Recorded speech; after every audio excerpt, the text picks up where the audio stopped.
April 8, 1989. A house in Guadalajara, Mexico. Miguel Angel Felix Gallardo, the most powerful drug lord in the Western Hemisphere, sits smoking in his living room. He knows they're coming. Federal police surround the property. Not a single shot fired. The man who controlled nearly every drug corridor into the United States is arrested without resistance. Día de drama en México ante el posible traslado de la cárcel a su casa de Miguel Ángel Félix Gallardo, uno de los fundadores del cartel de Guadalajara, pero una vez más el traslado se suspendió a última hora. But this isn't the end of Mexico's drug empire. It's the beginning of something far worse. From his prison cell, Felix Gallardo makes a decision that will reshape the global drug trade forever. He summons his lawyer and instructs him to convene the nation's top traffickers at a luxury house in Acapulco. There, in 1989, he divides his empire.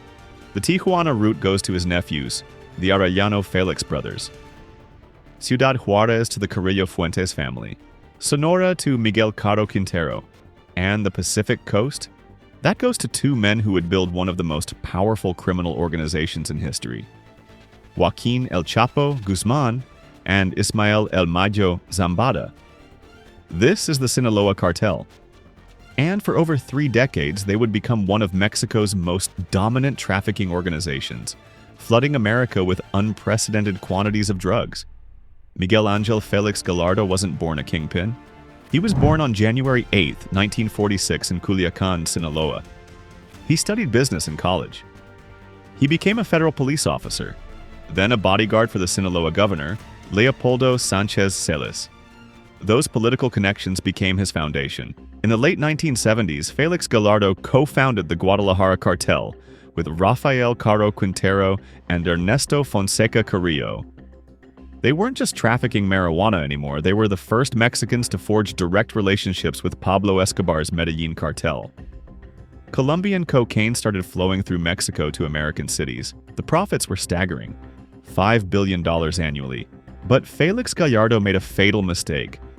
In 1985, DEA agent Enrique Kiki Camarena had been investigating the cartel's operations.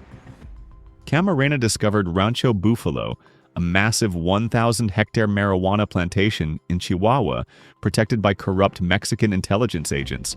The plantation produced an estimated $8 billion worth of marijuana annually. When it was raided and destroyed, Felix Gallardo ordered Camarena's kidnapping. The DEA agent was tortured for days and murdered. The United States government descended on Mexico with unprecedented pressure. Felix Gallardo's political protection evaporated. He was arrested in April 1989, charged with Camarena's murder, drug smuggling, and racketeering. Sitting in prison, Felix Gallardo understood his empire would collapse without leadership.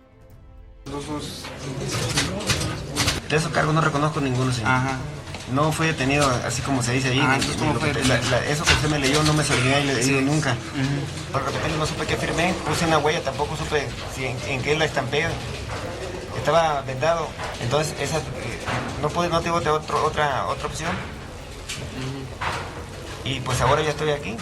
So he divided it. Not out of generosity, but strategy. Smaller organizations would be harder to destroy. The division happened in 1989, but one group wasn't even at the table. The Sinaloa Cartel. Joaquin Guzman and Ismael Zambada took control of Pacific Coast operations independently, bringing in veteran trafficker Hector Luis Palma Salazar.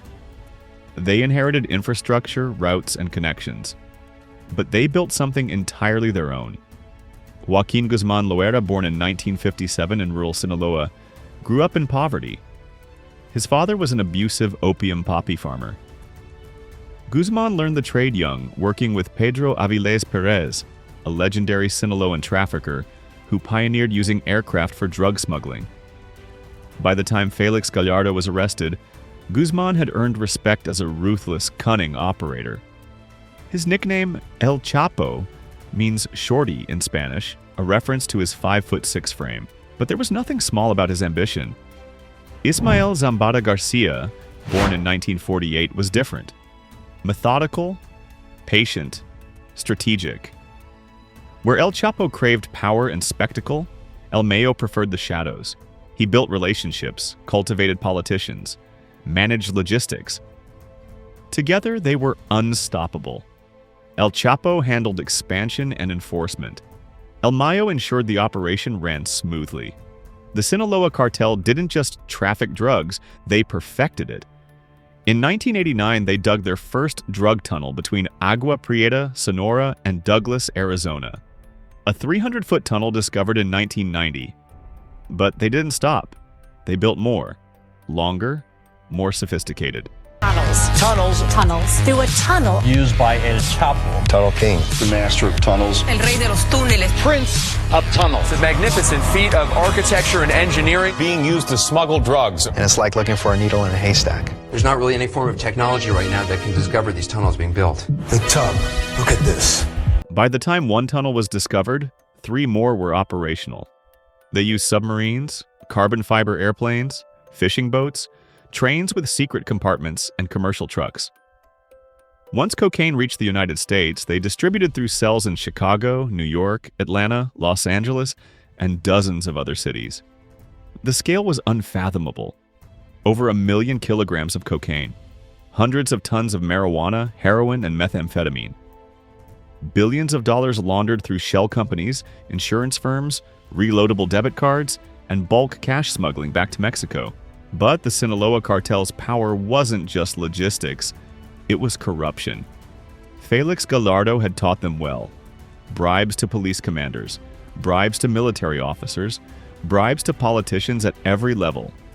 El Mayo later admitted during his guilty plea that paying bribes ensured they could operate freely, a practice dating back to when the cartel was just starting.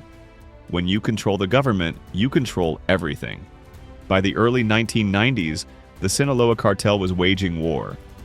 Their biggest enemy? The Tijuana Cartel, led by Felix Gallardo's nephews, the Arellano Felix brothers. The rivalry started with a betrayal. While imprisoned, Felix Gallardo ordered an attack on Hector Palma Salazar's family in retaliation for Palma leaving the organization. Palma's wife and children were murdered. Palma never forgot. On November 8, 1992, Palma struck back, killing 8 Tijuana cartel members at a disco in Puerto Vallarta. The Arellano Felix brothers barely escaped. They retaliated on May 24, 1993, attempting to assassinate El Chapo at the Guadalajara airport. The hit squad opened fire, but they killed the wrong person. Cardinal Juan Jesus Posadas Ocampo, mistaken for El Chapo, was shot dead along with 6 others. The public outrage was immediate. El Chapo went into hiding. He was captured in Guatemala later that year and extradited to Mexico, sentenced to over 20 years. This cell is home to one of the most notorious and bloodthirsty narco criminals of all time. Joaquin Guzman, known to the world as El Chapo.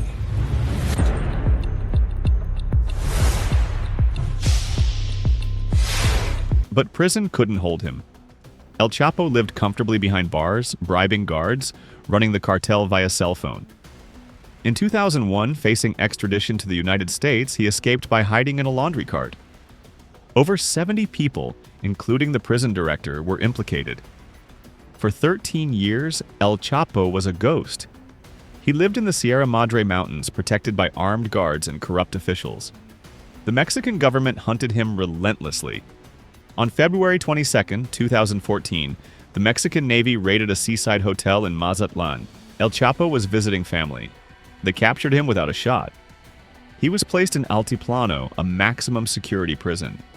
But on July 11, 2015, El Chapo vanished. His associates had spent over a year and $1 million constructing a mile-long tunnel from a house outside the prison directly into his cell shower. He rode a modified motorcycle on rails through the tunnel to freedom. The escape was a humiliation for President Enrique Peña Nieto's government. Recapturing El Chapo became the top priority. On January 8, 2016, Mexican Marines stormed a house in Los Mochis, Sinaloa. El Chapo escaped through another tunnel and carjacked a vehicle. But near the town of Juan Jose Rios, police stopped the car. He was arrested. This time, Mexico wasn't taking chances. On January 19, 2017, El Chapo was extradited to the United States. His trial in Brooklyn federal court lasted 12 weeks. 14 cooperating witnesses testified, including his own cartel members. The evidence was overwhelming. Intercepted phone calls, ledgers, videos, over 130,000 kilograms of seized cocaine and heroin. On February 12, 2019, the jury found El Chapo guilty on all 10 counts. He was sentenced to life in prison plus 30 years and ordered to pay $12.6 billion in forfeiture. He's now held at ADX Florence in Colorado, the most secure prison in America, in 23-hour-a-day solitary confinement. But the Sinaloa Cartel didn't collapse. El Mayo took full control. And El Chapo's sons, known as Los Chapitos, Ivan Archivaldo, Jesus Alfredo, Ovidio, and Joaquin Guzman Lopez, assumed leadership roles alongside him. The cartel continued operating as if nothing had changed. Ismael Zambada had spent decades as the cartel's strategist. He'd never been arrested, never been imprisoned. He was the ghost. Authorities estimated he controlled multi-ton cocaine shipments from Colombia, heroin production, methamphetamine labs, and marijuana cultivation. He moved freely through Sinaloa and Durango, allegedly undergoing plastic surgery to disguise his appearance. By 2016, he was considered the most enduring drug lord in Mexico. But on July 25, 2024, everything changed. Joaquin Guzman Lopez, one of El Chapo's sons, allegedly lured El Mayo to a meeting outside Culiacan under the pretense of looking at real estate. El Mayo arrived expecting a business discussion. Instead, armed men in military uniforms ambushed him. They put a bag over his head, zip-tied him, and sedated him. They forced him onto a private plane. The plane landed at a small airstrip near El Paso, Texas. U.S. authorities were waiting. Both Joaquin Guzman Lopez and Ismael Zambada were arrested. The 76-year-old co-founder of the Sinaloa Cartel, who had evaded capture for over 50 years, was finally in custody. El Mayo claimed he was kidnapped. Guzman Lopez's family denied it, calling it a voluntary surrender. The truth emerged in December 2024 when Guzman Lopez pleaded guilty, and his plea deal revealed the details. It was an ambush. The leader of one of the world's biggest drug cartels has been arrested in Texas. Ismael Zambada Garcia, also known as El Mayo. He had betrayed El Mayo to secure leniency for himself. On August 25, 2025, Ismael Zambada pleaded guilty to engaging in a continuing criminal enterprise and racketeering conspiracy. He admitted decades of cocaine trafficking, bribery, and violence. He acknowledged that underlings built relationships with Colombian suppliers, oversaw importation by boat and plane, and smuggled drugs across the U.S.-Mexico border. He confirmed paying bribes to Mexican police and military so the cartel could operate freely. He now faces life in prison. With both founders imprisoned and El Chapo's sons either arrested or on the run, the Sinaloa Cartel faces its greatest crisis. But experts warn the cartel won't disappear. It has a horizontal structure with decision-making spread throughout the organization. When one leader falls, another steps up. The arrests have triggered violent infighting in Sinaloa as factions battle for control. As of 2026, this infighting continues to claim lives in Sinaloa, with alliances shifting and violence spiking in key smuggling corridors. El Mayo and Guzman Lopez join a growing list of Sinaloa Cartel leaders and associates who the Justice Department is holding accountable in the United States. The so-called kingpin strategy, targeting leadership to dismantle cartels, has failed repeatedly. Remove the head and the body adapts. The Sinaloa Cartel's story is one of ruthless ambition, corruption, and survival. It began with one man's division of power and evolved into a multi-billion-dollar empire that flooded the United States with drugs for over 3 decades. Felix Gallardo, now 80 years old, is under house arrest in Mexico after decades in prison. El Chapo will die behind bars in Colorado. El Mayo will spend his final years in a U.S. federal prison. But the cartel they built? It's still operating. Different leaders, same business. The cycle continues. The rise and fall of the Sinaloa Cartel isn't just a story about drugs. It's about power, betrayal, and the impossible task of destroying an organization designed to survive. Every arrest is celebrated as a victory, But the drugs keep flowing, the violence continues. And somewhere in the mountains of Sinaloa, the next generation is already planning their rise. If this story left you wanting more, subscribe for deeper dives into the world's most powerful criminal organizations.